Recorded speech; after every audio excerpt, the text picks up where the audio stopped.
What's up, all you Instacart shoppers out there? 𝗏𝗏𝗧𝗏𝗏𝗧𝗏 back again with the conclusion of my first day training trilogy. This lesson picks up right where the last one left off, so without further ado, let's get right into it. It doesn't matter what kind of car you drive, there's a universal strategy to loading your car based on physics. Keep the heaviest, densest items to the front with the light and fragile things in the back. This way, if you have to slam on your brakes, the light and fragile items won't be crushed from behind. I drive a Honda Fit and my back seats fold up, so I put the bags on the floor in the back row and use the trunk area to store my insulated bags and wagon. Some minivans and SUVs enable you to rearrange or even remove the seats to make as much storage space as you need. If you drive one of these vehicles, I'm sure you know how it works. But even if you can't move the seats, there should still be plenty of room between them for all the bags. Just try to keep everything on the floor so they don't topple over.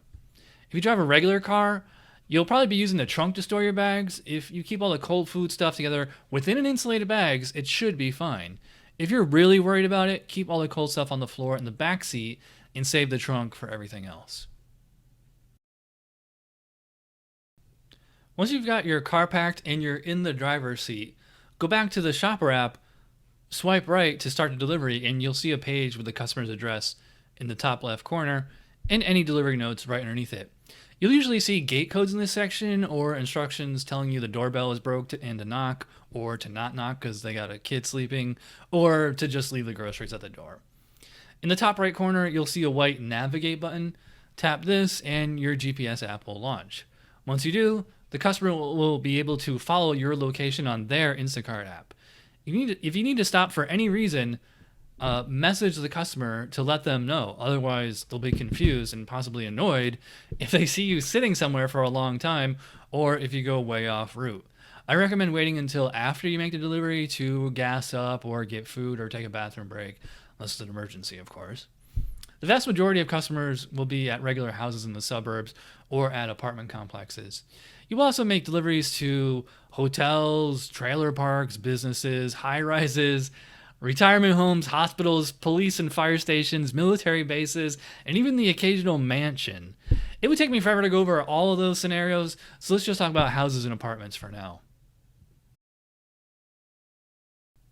I usually pull into a customer's driveway if they're at a house. This keeps the walking distance from the car to the door as short as possible. If you need to use the wagon, make sure you're able to navigate around cars in the driveway and that you won't trample any flower beds or gardens. If you need to roll it across the lawn, try to okay it with the customer first. Here in Florida, most houses are at the same level as the driveway and sidewalk, so I always offer to roll the wagon all the way into the customer's kitchen. I find that doing this encourages the customer to help me unpack the bags. It's also a great way to start conversing with them and getting them comfortable around me. This extra effort is what real 5-star service is. I also was nervous about entering customers' homes when I first started, but I got over it quickly, especially when I noticed how much of a difference it made in terms of 5-star ratings and bigger tips. If all you're willing to do is bring the bags to the door and nothing more, that's understandable, especially if there's dogs running around. However, some Instacart customers are elderly and or disabled. Carrying groceries 15 feet from the door to the fridge is like a marathon to them. They'll be very appreciative if you're willing to come inside. Apartment complexes can be a major pain, especially when the entire complex shares the same street address. A lot of times the GPS will take you to the main entrance, but not to the customer's actual location. Smart customers will put directions on how to get to them in the delivery notes, but most don't. If it's a large, sprawling complex, I recommend calling the customer to ask them where to go. If you can't get a hold of them, try asking anyone you see walking around the complex. Otherwise, look for signs or numbers on the building. You'll eventually see a pattern and realize if you're heading in the right direction or not. The absolute worst is when you have to deliver at night and the building numbers aren't lit very well. You might even have to get out of your car and walk over to the building to figure out if you're close. Another thing you have to be prepared for is the eventuality of climbing upwards of 4 flights of stairs. If you live in an area with really old buildings, you're probably used to elevators being rare.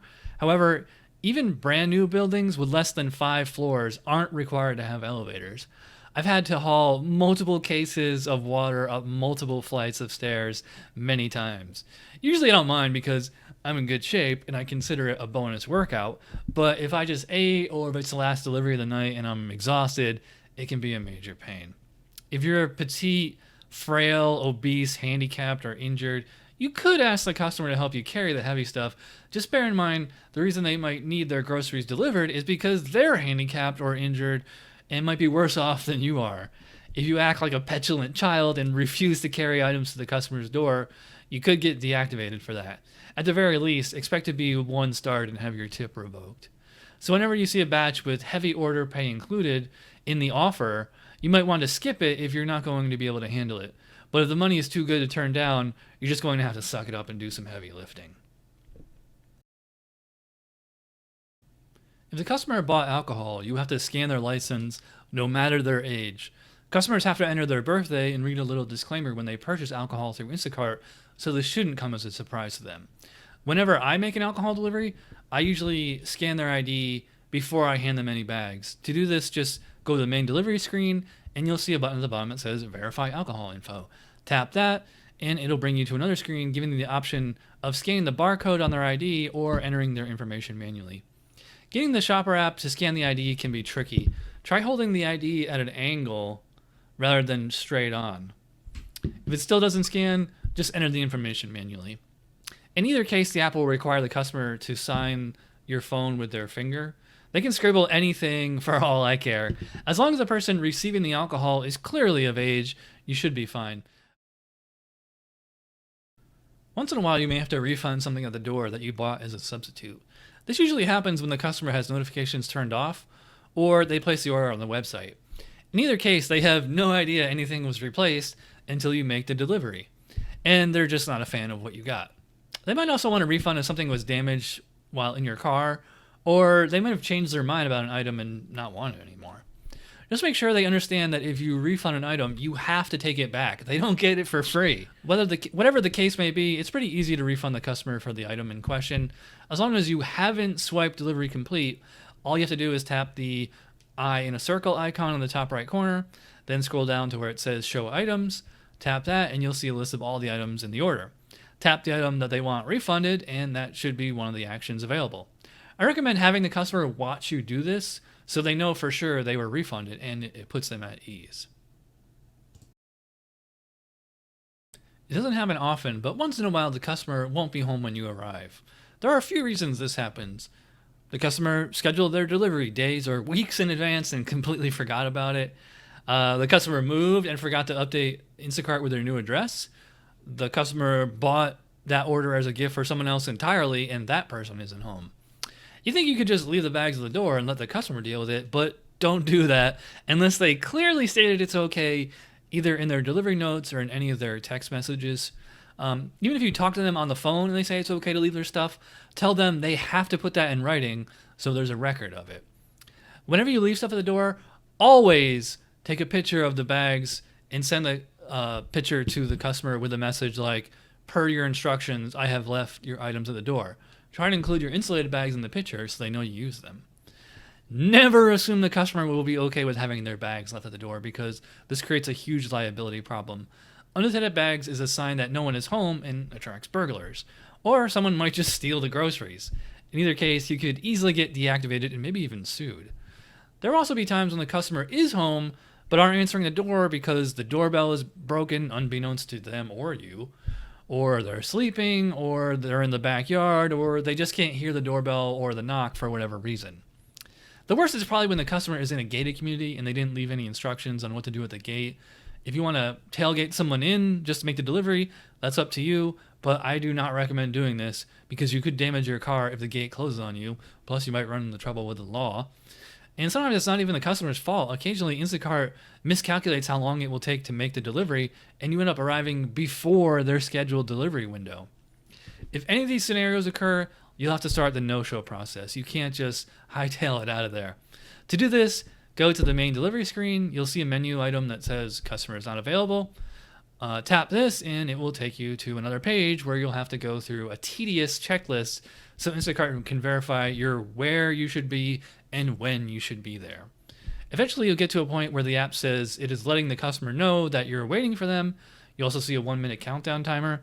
I find that most of the time, this gets the customer's attention and they either answer the door immediately or call or text me to let me know what's going on. Once that timer hits 0, you have to go to the next step and call the customer. Even if you've already called them, you still have to do this in order to proceed. If you still can't get a hold of the customer, you'll have to wait 4 more minutes for them to answer the door or come home or call or text you back.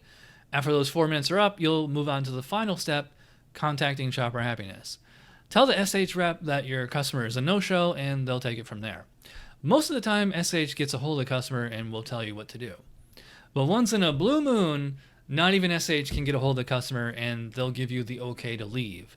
The problem is you might end up waiting 10 or 20 minutes before this happens. At this point, you'll have the option of keeping the groceries or returning them to the store for a $10 bump. Just bear in mind, some stores won't refund perishable foods of any kind, so you can keep them for yourself, donate them, or just throw them away. Even if there is a hang-up of some sort, all orders are finalized the same way. Just go back to the main delivery screen, and you'll see a red button across the bottom. Swipe right on it to mark the delivery complete. Once you do this, the order is now completely out of your hands. If the customer suddenly decides they want to return something, tell them you're not able to do that and advise them to call Instacart customer service. Also, you and the customer won't be able to message each other anymore, so if you want to send them a thank you text, make sure you do it before you mark the delivery complete. As I often say, sorry this video was so long, but I wanted to be thorough. So once again, if you watched all the way to the end, you are awesome. If you still have questions, let me know in the comments and I'll answer as soon as I can. As always, thanks for watching and I will see you soon.